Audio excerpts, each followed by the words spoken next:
Good morning students. आज का हमारा टॉपिक है आव्यूहों के प्रकार। आज हमें आव्यूह के प्रकार पढ़ने हैं कि कौन कौन से प्रकार के हमारे आव्यूह होते हैं। जिसमें फर्स्ट है आयताकार आव्यूह। आयताकार आव्यूह इसे हम एक एग्जाम्पल से समझते हैं। जैसे हमारे पास एक मैट्रिक्स है ए। इस मैट्रिक्स ए में आपको क्या दिया है 2 3 4 5 6 9। ये आपको मैट्रिक्स दिया है। इसमें रो कितने हैं आपके 1 2। यहाँ पर रो कितने हैं 2 और कॉलम कितने हैं 1 2 3 और ये कॉलम है यहाँ पर 3। सेकंड आपको मैट्रिक्स दिया है बी मैट्रिक्स में आपके रो कितने हैं 1 2 3 रो, कॉलम है 1 2 2 आपके कॉलम। मतलब यहाँ पर आपका कितने कोटि का मैट्रिक्स है 2 क्रॉस 3 और ये कितने कोटि का मैट्रिक्स है 3 क्रॉस 2। ये 3 क्रॉस 2 का मैट्रिक्स है। अब इन दोनों में आप देख सकते हो ये जो रो है और ये कॉलम है ये क्या है डिफरेंट है। यहाँ पर भी जो आपका रो है और कॉलम है वो आपका क्या है डिफरेंट है। मतलब ऐसे आव्यूह जिसमें रो और कॉलम क्या हो अलग अलग हो। मतलब जिसमें रो की संख्या और कॉलम की संख्या, number of rose and number of columns, number of rows and number of columns are different, that is called a rectangular matrix या फिर इसे हम आयताकार आव्यूह बोलते हैं। इसे हम डेफिनेशन समझ लेते हैं। अब यदि m क्रॉस n कोटि का आव्यूह आयताकार एक m क्रॉस n कोटि का आव्यूह आयताकार आव्यूह कहलाता है यदि m is not equal to n, अर्थात पंक्तियों की संख्या स्तंभों की संख्या के बराबर नहीं होती। मतलब ऐसा आव्यूह जिसमें पंक्तियों की संख्या और स्तंभों की संख्या अलग अलग होती है, दोनों बराबर नहीं होते हैं, उसे हम बोलते हैं आयताकार आव्यूह। जहाँ पर ये जो आपका m है वो किसको रिप्रेजेंट कर रहा है रो को, और n है वो किसको रिप्रेजेंट कर रहा है कॉलम को। ठीक, नेक्स्ट हम देखते हैं आयताकार आव्यूह दो प्रकार के होते हैं आपके, क्षैतिज आव्यूह और ऊर्ध्वाधर आव्यूह। क्षैतिज आव्यूह, क्षैतिज आव्यूह वो होता है जिसमें आपके स्तंभों की संख्या अधिक होती है और पंक्तियों की संख्या कम होती है। मतलब ऐसे आव्यूह जिसमें स्तंभों की संख्या पंक्तियों की संख्या से अधिक हो उसे हम बोलेंगे आयताकार क्षैतिज आव्यूह। आयताकार तो है बट आयताकार में कौन सा है ये क्षैतिज आव्यूह। जैसे देखते हैं यहाँ पर कितने, इसकी कोटि कितनी है फर्स्ट रो सेकेंड रो, तो इसका नंबर ऑफ रो कितने हो गए 2 और यहाँ पर कॉलम कितने हैं first column second column third column 4 column. मतलब यहाँ पर आपके स्तंभों की संख्या 4 है और पंक्तियों की संख्या कितनी है 2। मतलब आपके कॉलम यहाँ पर कितने हैं 4 और आपके रो कितने हैं भाई यहाँ पर 2। मतलब 4 इज ग्रेटर देन 2। मतलब यहाँ पर जो स्तंभों की संख्या क्या है अधिक है और कॉलम की संख्या अधिक है और रो की संख्या क्या है कम है। इसलिए जो आपका आव्यूह है वो कौन सा आव्यूह होगा क्षैतिज आव्यूह होगा। जैसे यहाँ पर अपन देख सकते हैं यहाँ पर जो n है वो आपकी क्या है स्तंभों की संख्या है और m आपका रो की संख्या है, तो n की वैल्यू अधिक है और m की वैल्यू कम है। ऐसे ही नेक्स्ट है आपका ऊर्ध्वाधर आव्यूह। ऊर्ध्वाधर आव्यूह में क्या होता है जो आपकी पंक्तियों की संख्या है वो अधिक होती है और स्तंभों की संख्या कम होती है। मतलब इसमें रो की वैल्यू अधिक होती है, कॉलम की वैल्यू कम होती है। जैसे कि एग्जांपल से समझते हैं, यहाँ पर आपके रो कितने हैं 3 और कॉलम कितने हैं 2। मतलब रो आपके हो गए 3 और यहाँ पर आपका कॉलम हो गया भाई 2। तो यहाँ पर 3 इज ग्रेटर देन 2। मतलब जो आपके नंबर ऑफ रो है वो ज़्यादा है और नंबर ऑफ कॉलम कम है, तो ये आपको कौन सा मैट्रिक्स होगा ऊर्ध्वाधर आव्यूह होगा। तो सबसे पहले हमने देखा आयताकार आव्यूह, ऐसे आव्यूह जिसमें रो की संख्या और पंक्तियों की जिसमें number of rose and number of column different होते हैं। ठीक है, उसे हम लोग बोलते हैं आयताकार आव्यूह। आयताकार आव्यूह के अंदर भी दो आपके टाइप होते हैं, क्षैतिज आव्यूह और ऊर्ध्वाधर आव्यूह। क्षैतिज आव्यूह में क्या होता है आपके कॉलम की संख्या अधिक होती है रो की संख्या कम होती है, और ऊर्ध्वाधर आव्यूह में आपका क्या होता है रो की संख्या अधिक होती है कॉलम की संख्या कम होती है। ठीक, नेक्स्ट है हमारा स्तंभ आव्यूह। स्तंभ आव्यूह वह आव्यूह होता है जिसमें केवल एक स्तंभ होते हैं। मतलब जिसमें केवल एक कॉलम है उसी को अपन क्या बोलेंगे स्तंभ आव्यूह या फिर कॉलम मैट्रिक्स इसे हम कहते हैं। जैसे आप ये वाला देखिए, यहाँ पर कितने रो है आपके 2 रोज है और कॉलम कितने हैं 1, तो इसमें केवल कितने कॉलम है एक ही कॉलम है, इसलिए आपका कौन सा आव्यूह होगा स्तंभ आव्यूह।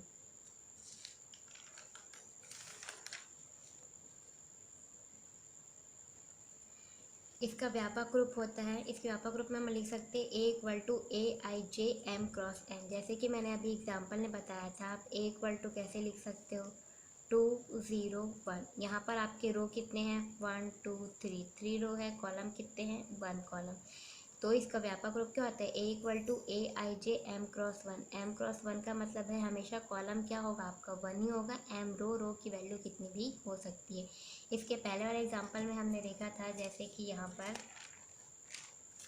इसके पहले एग्जाम्पल में हमने देखा था, यहाँ पर जो आपकी जो रो है वो क्या है, 2 है, कॉलम कितने हैं, 1 है। मतलब number of row different different हो सकते हैं, बट नंबर ऑफ कॉलम इसमें क्या होंगे, हमेशा एक ही होंगे। जैसे यहाँ पर भी है, नंबर ऑफ रो आपके कितने हैं, 3, और कॉलम आपके क्या है, 1 है। मतलब m की वैल्यू है नंबर ऑफ रो, तो नंबर ऑफ रो आपके डिफरेंट डिफरेंट हो सकते हैं। और ये 1 मतलब एक ही कॉलम होगा, इसलिए आपके कॉलम इसमें हमेशा क्या होंगे, 1 होंगे, इसलिए ये m क्रॉस 1 के फॉर्मेट में लिखा है। और ये ए आई जे ये आव्यूह की बात कर रहा है, तो हमारा आपका आव्यूह यहाँ पर है 2 0 और 1। नेक्स्ट है आपका पंक्ति आव्यूह। पंक्ति आव्यूह, इसमें केवल एक पंक्ति होती है। अगर हम पंक्ति आव्यूह की बात करते हैं तो ऐसा आव्यूह जिसमें केवल एक पंक्ति होती है या फिर उसमें केवल एक ही रो होता है, इसे हम बोलते हैं पंक्ति आव्यूह। जैसे यहाँ पर है ए इक्वल टू 1 2 3 4। अब ये 1 2 3 4 है, इसकी कोटि क्या होगी, केवल एक ही रो है यहाँ पर। और यहाँ पर कॉलम कितने हैं, 1 2 3 4। यहाँ पर कितने कॉलम है, 4 कॉलम है। तो 3 इंटू सॉरी यहाँ पर रो कितने हैं आपके, 1 रो है, तो ये आपका क्या हो जाएगा 1। और कॉलम कितने हैं, 1 2 3 4। 4 यहाँ पर आपके कितने हो गए, कॉलम। तो इसकी कोटि क्या हो जाएगी, 1 क्रॉस 4, मतलब जिसमें केवल एक ही पंक्ति होगी उसे हम क्या बोलेंगे, पंक्ति आव्यूह। इसका व्यापक रूप होता है a equal to a i j 1 cross n. तो चूँकि हम पंक्ति रो को किस 1 क्रॉस एन, यहाँ पर ए आई जे का मतलब है आपका ये वाली जो वैल्यू है उसे हम ए आई जे बोल रहे हैं, आपका मैट्रिक्स। और यहाँ पर एक्चुअली थोड़ा सा मिस्टेक हो गया है, ये पंक्ति आव्यूह है, इसे एम से रिप्रेजेंट करना था, क्योंकि सॉरी ये सही है, 1 क्रॉस एन ही होगा ये,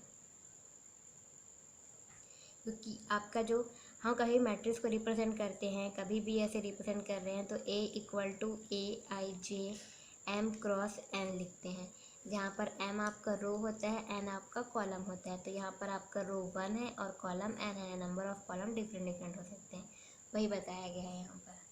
नेक्स्ट है आपका वर्ग आव्यूह। वर्ग आव्यूह या जिसे हम बोलते हैं स्क्वायर मैट्रिक्स। स्क्वायर मैट्रिक्स या वर्ग आव्यूह वो होता है जिसमें नंबर ऑफ रो और नंबर ऑफ कॉलम आपके सेम होते हैं। जैसे एग्जांपल से देखते हैं, यहाँ पर अगर हम देखें इस आव्यूह की बात करें तो यहाँ पर आपके रो कितने हैं, 1 2 3, कॉलम भी है हमारे 3। मतलब यहाँ पर रो और कॉलम सेम, मतलब रो इक्वल टू आपका क्या हो जाएगा, कॉलम, नंबर ऑफ रो और नंबर ऑफ कॉलम आपका क्या है, सेम है। या फिर हम बोल सकते हैं एम इक्वल टू एन, क्योंकि एम आपके नंबर ऑफ रो होते हैं और एन आपकी क्या होती है, नंबर ऑफ कॉलम्स होते हैं। दोनों क्या है आपके, सेम है, दोनों की वैल्यू यहाँ पर क्या है, 3 ही है।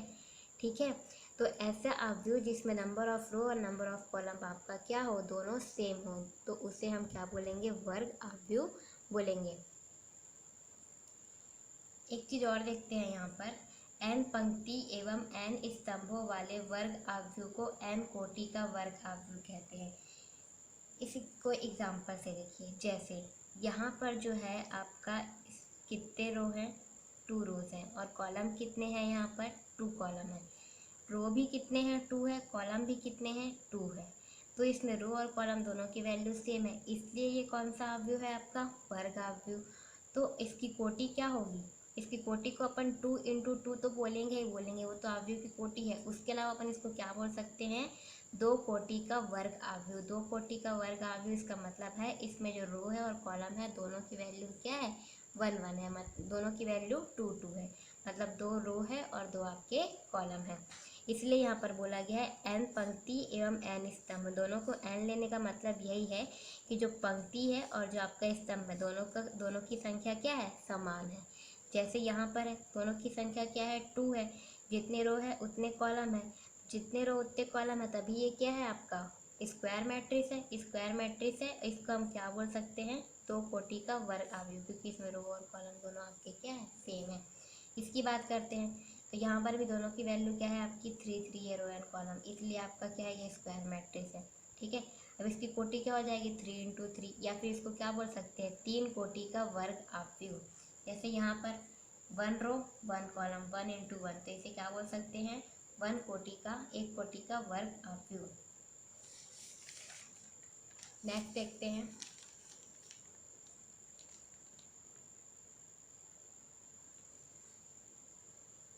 नेक्स्ट आपका एक अवयव के विकर्ण अवयव, एक अवयव के विकर्ण अवयव। कोई अवयव है, उस अवयव का विकर्ण अवयव क्या होता है, ये हमको पता करना है। ठीक है, तो यहाँ पर अपन देखते हैं, सपोज इसको एग्जांपल से ही हम देखते हैं, जैसे कि ये आपका एक अवयव है। अब ये जो कोई भी विकर्ण अवयव की अगर हम बात कर रहे हैं, तो वो जो आपका विकर्ण अवयव होगा वो केवल वर्ग अवयव का ही विकर्ण अवयव होगा। हम कभी भी विकर्ण अवयव की बात करेंगे तो वो जो विकर्ण अवयव जो हमें मिलता है वो केवल वर्ग अवयव में ही मिलता है। जैसे कि यहाँ पर एग्जाम्पल में हमने देखा है, ये जो आपका अवयव है वो कौन सा है, 3 × 3 का मैट्रिक्स है, 3 × 3 का अवयव है, तो ये आपको कौन सा अवयव हो जाएगा, वर्ग अवयव हो जाएगा।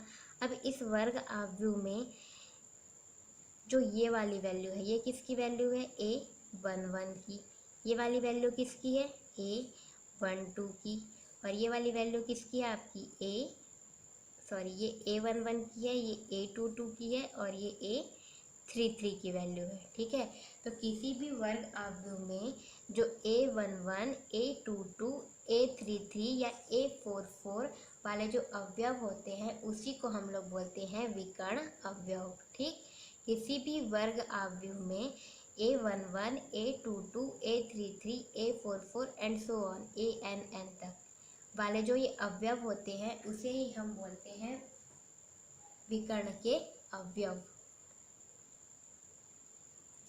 जैसे इसे डेफिनेशन से भी देख सकते हैं, माना A = AIJ n × n कोटि n × n कोटि n का वर्ग अवयव है। जैसे कि यहाँ पर AIJ मतलब यहाँ पर किसकी बात कर रहे हैं, अवयव की, तो ये हमारा अवयव हो गया। ठीक है, इसकी कोटि क्या है, इसकी कोटि क्या है आपकी n × n, n × n मतलब रो और कॉलम दोनों आपके इक्वल हैं, रो और कॉलम दोनों इक्वल है, मतलब ये सीधा किसकी बात कर रहा है, वर्ग अवयव की बात कर रहा है। यहाँ पर हमारे रो और कॉलम की वैल्यू क्या है, 3 है, तो ये किसकी बात कर रहे हैं, हम लोग वर्ग अवयव की बात कर रहे हैं।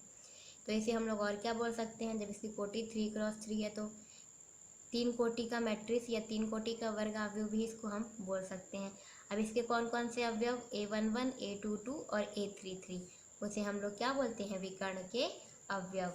अब अगर इन तीनों अवयव को मैं इस प्रकार मिला दूं, अगर मैं तीनों अवयव को इस प्रकार मिला दूं 2 6 1, तो देखो यहाँ पर चूंकि एक वर्ग अवयव है, वर्ग अवयव है, इसके सभी, इसको अगर इस प्रकार आप मिलाते हो तो ये किसके जैसा बन रहा है, एक वर्ग के जैसा।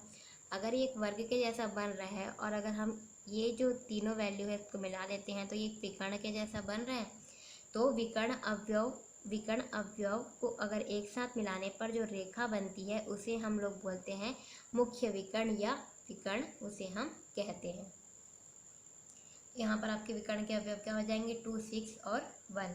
एक और चीज़ देखना है यहाँ पर, जब आप विकर्ण के अवयव का योग करते हो, जैसे यहाँ पर विकर्ण के अवयव है आपके 2 6 1, जब हम 2 + 6 + 1 करते हैं तो जो वैल्यू आपकी मिलती है उसे हम बोलते हैं अवयव का अनुरेख। उसे हम क्या बोलेंगे, अवयव का अनुरेख, या फिर आप बोल सकते हो उसे वर्ग अवयव का अनुरेख। वर्ग अवयव का अनुरेख क्यों बोल सकते हैं, क्योंकि जो विकर्ण अवयव होते हैं वो केवल हमें किस में मिलते हैं, वर्ग अवयव में ही मिलते हैं। नेक्स्ट है आपका विकर्ण अवयव। विकर्ण अवयव क्या होता है देखते हैं, एक वर्ग अवयव जिसके विकर्ण के अवयव के अतिरिक्त सभी अवयव शून्य होते हैं। एक वर्ग अवयव जिसमें विकर्ण के अवयव के अतिरिक्त बाकी सभी वैल्यूज उसमें क्या होती है, शून्य होती है, उसे हम लोग क्या बोलते हैं, विकर्ण अवयव। जैसे हमारे पास ये एक अवयव दिया है, यहाँ पर ये चूंकि ये वर्ग अवयव है, कैसे, सबसे पहले तो ये वर्ग अवयव होना चाहिए। वर्ग अवयव कैसे पता करेंगे, 3 रो है 3 कॉलम है, यानी कि इनके रो और नंबर ऑफ रो और नंबर ऑफ कॉलम क्या है, इक्वल है, मतलब ये आपका क्या हो गया, वर्ग अवयव हो गया। पहली चीज़ तो कंफर्म हो गई कि ये वर्ग अवयव हो गया। अब ये देखो कि इसके विकर्ण के अवयव क्या है, इसके विकर्ण के अवयव है 4 2 3, ये आपका क्या है विकर्ण के अवयव। अब इसको छोड़ के बाकी सारे एलिमेंट इसके क्या है 0। तो ऐसा वर्गाव्यूह जिसमें केवल विकर्ण के अवयव ही तुम्हारे क्या हो, उसकी वैल्यू हो, बाकी सभी वैल्यूज उसमें क्या हो 0, उसे ही हम लोग क्या बोलते हैं विकर्ण अवयव। या इसको हम लोग ऐसे भी लिख सकते हैं, क्योंकि यहाँ पर केवल विकर्ण वाली ही विकर्ण के अवयव की वैल्यू है, बाकी वैल्यू शून्य है, तो इसे हम कह सकते हैं DIAG 4 2 9। ये DIAG का मतलब होता है डायगोनल, विकर्ण को इंग्लिश में हम डायगोनल बोलते हैं, इसलिए हम इसको इस प्रकार भी लिख सकते हैं। नेक्स्ट है आपका अदिश अवयव, एक विकर्ण अवयव जिसके विकर्ण के अवयव समान होते हैं। ऐसा विकर्ण अवयव, देखो यहाँ पर पहले ही मेंशन कर दिया है कि विकर्ण अवयव मतलब उसमें केवल विकर्ण के अवयव की ही वैल्यू होगी, बाकी सभी जो एलिमेंट होंगे वो क्या होंगे 0 होंगे। अब उसके विकर्ण के अवयव क्या होंगे तुम्हारे समान होंगे। जैसे कि यहाँ पर देखते हैं, यहाँ पर ये आपका कैसा मैट्रिक्स है 2 क्रॉस 2 का मैट्रिक्स है। अब यहाँ पर ये आपका क्या है विकर्ण है, ये विकर्ण के अवयव दोनों की वैल्यू क्या है, विकर्ण के अवयव है, बाकी दोनों वैल्यू क्या है शून्य है, मतलब ये विकर्ण अवयव है। चलो ये तो कंफर्म हो गया अभी विकर्ण अवयव। अब ये कंफर्म करते हैं कि अदिश अवयव है कि नहीं है। कैसे पता करेंगे, ये जो विकर्ण के अवयव है दोनों की वैल्यू क्या होनी चाहिए सेम होनी चाहिए। ये विकर्ण के अवयव की वैल्यू सेम है, दोनों -1 है, मतलब ये आपका क्या हो गया अदिश अवयव। यहाँ पर भी हम देख सकते हैं जो विकर्ण के अवयव है हमारे सेम है, तो ये आपका कौन सा अवयव होगा अदिश अवयव। नेक्स्ट देखते हैं, नेक्स्ट है हमारा तत्सम अवयव। तत्सम अवयव क्या होता है, एक वर्ग अवयव जिसके विकर्ण के सभी अवयव 1 होते हैं और शेष अवयव शून्य होते हैं, इसे क्या बोलते हैं हम तत्सम अवयव। तत्सम अवयव को ही हम इकाई अवयव भी बोलते हैं। देखिए जो आपका तत्सम अवयव होगा वो एक वर्ग अवयव होगा, वर्ग अवयव होने के साथ साथ उसके विकर्ण के अवयव क्या होंगे 1 होंगे, उसके अतिरिक्त बाकी सारे एलिमेंट आपके 0 होंगे। ये आपका क्या है, इसमें अगर हम रो और कॉलम चेक करें तो आपका क्या है 2 क्रॉस 2 का मैट्रिक्स है, तो ये वर्गाव्यूह है, ये तो कंफर्म है। उसके अलावा इसके विकर्ण के अवयव क्या है, ये आपका विकर्ण है, तो इस विकर्ण के अवयव क्या है 1 1, और बाकी सारे एलिमेंट आपके क्या हो गए 0 0। तो ये आपका कौन सा मैट्रिक्स हो जाएगा भाई, आपका कौन सा अवयव हो जाएगा तत्सम अवयव, या फिर इसको हम इकाई अवयव भी कहते हैं। इसमें देख सकते हैं ये भी आपका क्या है, इसमें रो और कॉलम भी आपके क्या है 3 × 3 क्रॉस 3 है, 3 क्रॉस 3 मतलब आपका स्क्वायर मैट्रिक्स है, या फिर आपका ये वर्ग अवयव है। अब इस वर्ग अवयव में ये आपके विकर्ण के अवयव है, अब ये विकर्ण के अवयव आपके क्या है तीनों 1 है और बाकी एलिमेंट आपके 0 है, तो ये आपका कौन सा अवयव हो गया तत्सम अवयव। अब हम इसे दर्शाते किससे है IN से, इसको हम किसे दर्शाते हैं IN से। यहाँ पर n आपका क्या होता है कोटि, वो जो अवयव दिया होता है उसकी कोटि। अब इसकी कोटि क्या होगी, चूंकि ये 2 क्रॉस 2 का मैट्रिक्स है, 2 क्रॉस 2 का मैट्रिक्स है, रो और कॉलम बराबर है, तो इसे हम क्या बोल सकते हैं 2 कोटि का अवयव बोल सकते हैं। इसकी कोटि क्या हो जाएगी 2, इसलिए यहाँ पर क्या लिखा है I2। इसकी कोटि क्या हो जाएगी 3, इसलिए यहाँ पर क्या लिखा है आपका I3।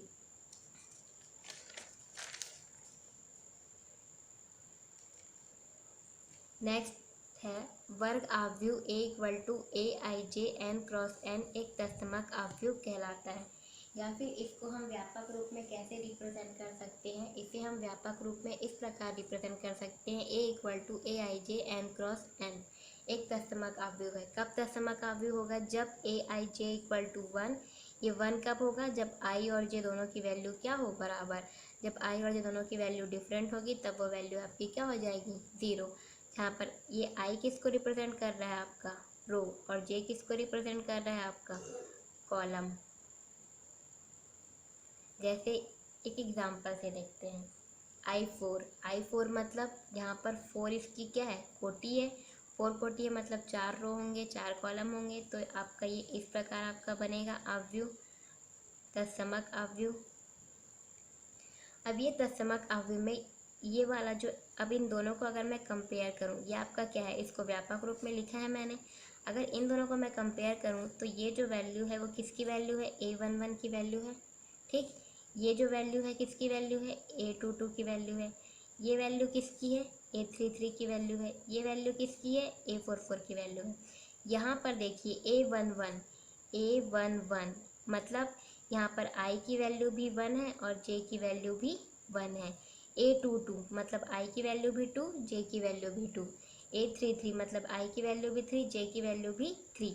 तो जहाँ पर I और J की वैल्यू आपकी क्या होती है, इक्वल होती है, वहाँ पर का जो एलिमेंट है वो आपका क्या है, 1 है। तो इसलिए एलिमेंट आपका क्या है, 1 है। तो यहाँ पर का भी एलिमेंट आपका क्या है, 1 है।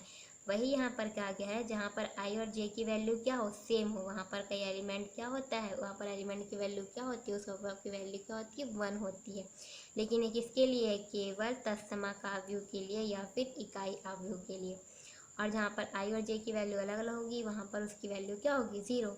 यहीं पर देख लीजिए A12 मतलब 1 मतलब I की वैल्यू हो गई, 2 मतलब J की वैल्यू हो गई। तो जब I और J की वैल्यू क्या हो गई, अलग अलग, तो इसकी वैल्यू क्या हो गई, 0। बाकी सब में भी सेम ऐसा ही होगा।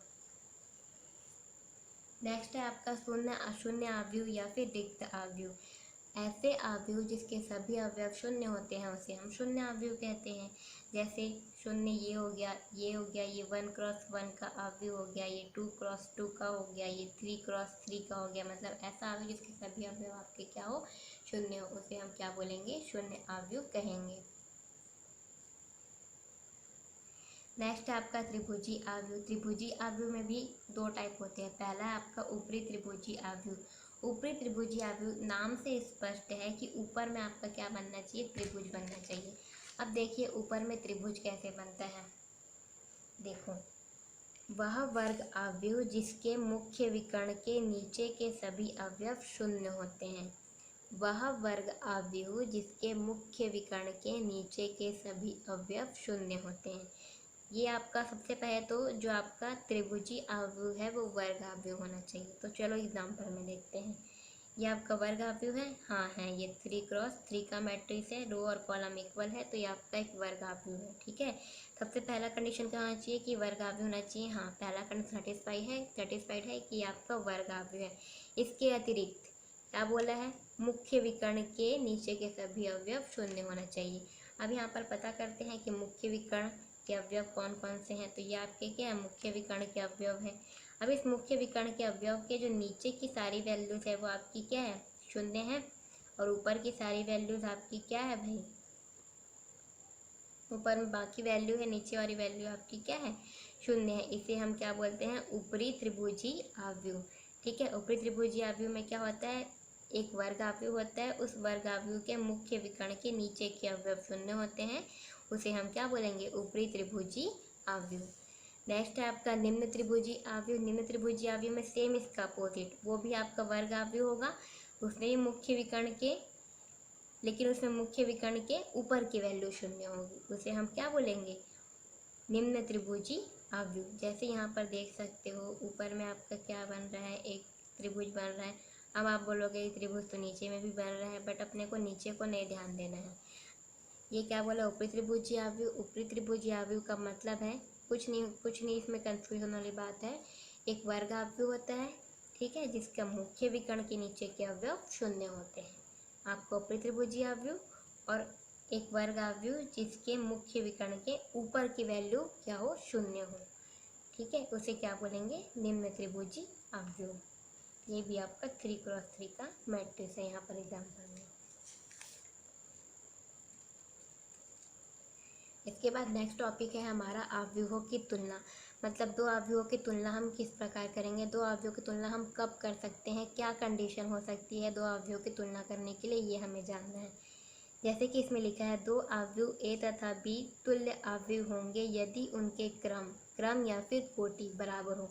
मतलब दो आव्यूह अगर उनकी कोटि इक्वल है तब हम उनकी क्या कर सकते हैं, तुलना कर सकते हैं। यदि उनकी कोटि अलग अलग है तो हम उनकी तुलना नहीं कर सकते हैं। जैसे यहाँ पर आपका ए इक्वल टू दिया है आव्यूह, इसकी कोटि है 2 × 3। यहाँ पर बी इक्वल टू आव्यूह दिया है, इसकी कोटि है 2 × 3। दोनों की कोटि क्या है, बराबर। क्रम बोले कोटि बोले एक ही बात है, तो ये दोनों की कोटि क्या है, इक्वल। तो अब हम इनकी तुलना कर सकते हैं। अब इनकी तुलना करने पे आपको क्या मिल रहा है, देखिए। तो तुलना कैसे करेंगे, पहले वाले अवयव की तुलना पहले वाले अवयव से, दूसरे वाले अवयव की तुलना दूसरे वाले से, तीसरे वाले अवयव की तुलना तीसरे वाले से, चौथे वाले की तुलना चौथे वाले से, पाँचवें की पाँचवें वाले से, ऐसे टिक बाकी आपका चलेगा। तो अगर आप दोनों की तुलना करेंगे तो आपको क्या मिलेगा, इसकी तुलना इससे करेंगे तो आपको x की वैल्यू क्या मिल रही है, -1। इसकी तुलना इससे करेंगे तो y की वैल्यू 2, नेक्स्ट तुलना करेंगे तो z की वैल्यू 3। इसी प्रकार a की वैल्यू कितनी मिल रही है 4, b की वैल्यू 5 और c की वैल्यू आपको 6। ध्यान रखेंगे हमेशा अवयवों की तुलना कब करेंगे, जब दोनों की कोटियाँ बराबर हों। दोनों की कोटियाँ समान है या दोनों की कोटियाँ बराबर है तभी उनकी तुलना की जा सकती है अथवा नहीं की जा सकती है। नेक्स्ट है अवयवों की समानता। अब अवयवों, कोई भी दो अवयव या फिर कोई भी अवयव समान अवयव कब कहलाते हैं, मतलब कोई भी अवयव समान अवयव आपस में वो समान है, ये हम कैसे पता करेंगे। चलो पहले इसको एग्जाम्पल से देख लेते हैं। देखिए यहाँ पर ए इक्वल टू एक अवयव दिया है, यहाँ पर बी इक्वल टू दूसरा अवयव दिया है।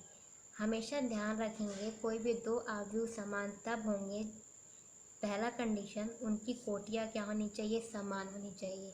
और दूसरी कंडीशन उनके प्रत्येक उस, जैसे यहाँ पर ए है, ए का जो ये पहला वाला अवयव है वो बी के पहले वाले अवयव के इक्वल होना चाहिए। तो दो अवयव ए equal to a i j और b equal to b i j समान कहलाते हैं यदि दोनों की कोटियाँ समान हो।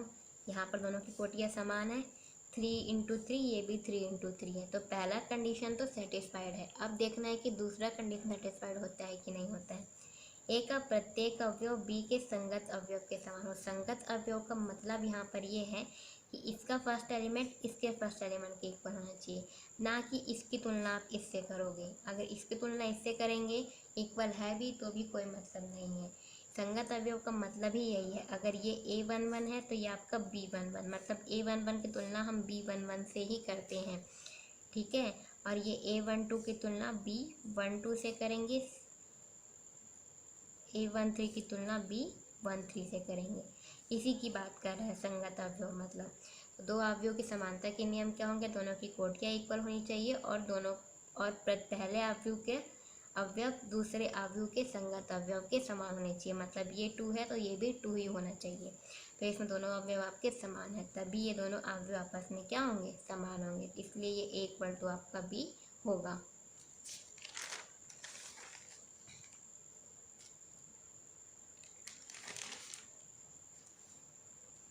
नेक्स्ट अब हम एग्जांपल्स, ये सारे तो इसके प्रकार थे, ये तुलना थी। अब हमको इसके एग्जांपल्स देखने हैं कि इसके एग्जांपल्स हम किस तरह से सॉल्व करेंगे। जैसे यहाँ पर आपको एग्जांपल दिया है, यदि ये एक अवयव दिया है इक्वल टू ये, यहाँ पर दो अवयव आपस में क्या है आपको बराबर दिए हुए हैं, फिर तब x, y, z, a, b और c का मान ज्ञात कीजिए। तब यहाँ पर आपको x, y, z, a, b और c के मान ज्ञात करने हैं। तो देखिए यहाँ पर पहले से ही दोनों अवयव आपको क्या दे दिए हैं, बराबर दे दिए हैं। और हमने नियम भी पढ़ा था कि जब देखिए ये दोनों अवयव बराबर है इसका मतलब क्या है, दोनों अवयव जब आपस में बराबर है मतलब उनकी कोटियाँ भी क्या होंगी, समान होंगी। और उनकी कोटियाँ समान है तो दोनों के संगत अवयव भी क्या होंगे, समान होंगे। इसकी कोटि आपकी क्या है 3 × 3, इसकी कोटि भी आपकी क्या है 3 × 3। अब जब दोनों बराबर है तो सीधी बात है ये किसके बराबर होगा, इसके। ये किसके बराबर, इसके। ये वाली वैल्यू किसके बराबर, इसके बराबर। तो बस अपने को नियम लगा देना है दोनों अवयवों के समानता के नियम से। x+3 की वैल्यू किसके बराबर हो गई, 0 के बराबर, क्योंकि ये आपका A11 है अगर इसको A मानते हो तो, और ये आपका B11 है अगर इसको B मान लेते हैं हम तो बराबर हो गया। यहाँ से x की वैल्यू निकाल सकते हैं, -3 आ जाएगा। सेम z+4 किसके बराबर हो जाएगा, 6 के बराबर, तो z की वैल्यू हमारे 2 आ जाएगी। सेम ऐसे ही 2y - 7 3y - 2 के बराबर हो जाएगा। यहाँ से इसे हम पक्षांतर करके y की वैल्यू निकाल सकते हैं। नेक्स्ट -6 किसके बराबर, -6 के बराबर। फिर a-1 किसके बराबर है, -3 के बराबर। तो a-1 किसके बराबर हो गया, -3 के बराबर। तो यहाँ से a की वैल्यू आपकी क्या आ गई, -2। ऐसे ही ये 0 किसके बराबर हो जाएगा, 2c + 2 के बराबर। तो यहाँ से c की वैल्यू हमारी आ गई -1। ऐसे ही b-3 की वैल्यू किसके बराबर हो गई हमारी, 2b + 4 के बराबर। तो b की वैल्यू आ गई -7। -21 के बराबर 0, 0 के बराबर। तो इस प्रकार हमारी सारी वैल्यू आ जाएंगी। बस हमें यहाँ पर कुछ नहीं करना है, तुलना करना है, क्योंकि बाकी सारी चीज़ें तो आपको क्वेश्चन में दी हुई है। आपको बस यहाँ पर नियम पता होना चाहिए। तो यहाँ से हमारी x की वैल्यू आ रही है -3, y की -5, z की वैल्यू 2, a की वैल्यू -2, b की वैल्यू -7 और c की वैल्यू -1।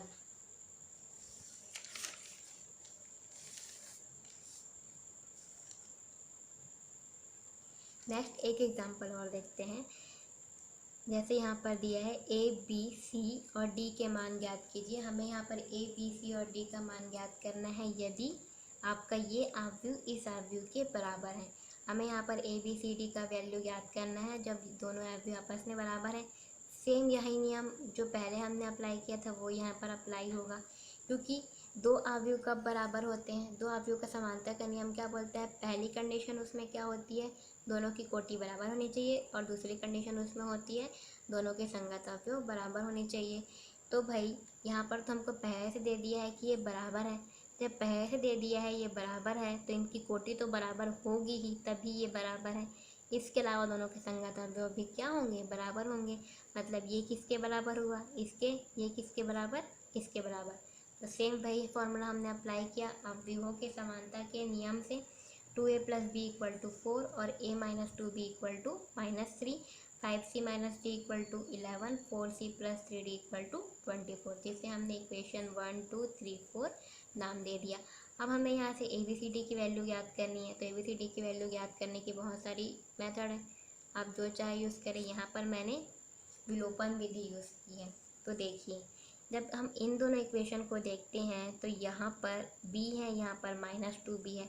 तो मैं अगर इक्वेशन 1 में 2 का मल्टीप्लाई करके दोनों को क्या कर दूँ? जोड़ दूँ।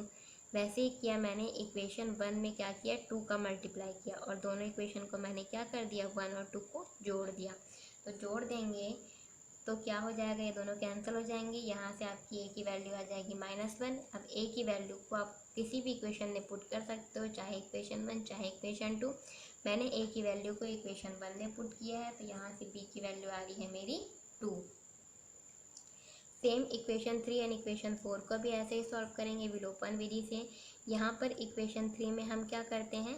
3 का मल्टीप्लाई करते हैं और 3 का मल्टीप्लाई करने के बाद उसे इक्वेशन 4 से ऐड कर देते हैं। तो इक्वेशन 4 से ऐड करते हैं, सी की वैल्यू आती है हमारी 3। अब इस सी की वैल्यू को चाहे आप इक्वेशन 3 में पुट करो चाहे इक्वेशन 4 में पुट करो। यहाँ पर मैंने पुट किया है इक्वेशन 3 में, जहाँ से डी की वैल्यू मिल रही है मुझे 4। तो इस प्रकार ए की वैल्यू मिलती है 1, बी की वैल्यू मिलती है 2, सी की वैल्यू मिलती है 3 एंड डी की वैल्यू मिलती है 4। तो इस प्रकार आज का क्लास यहीं पर समाप्त होता है।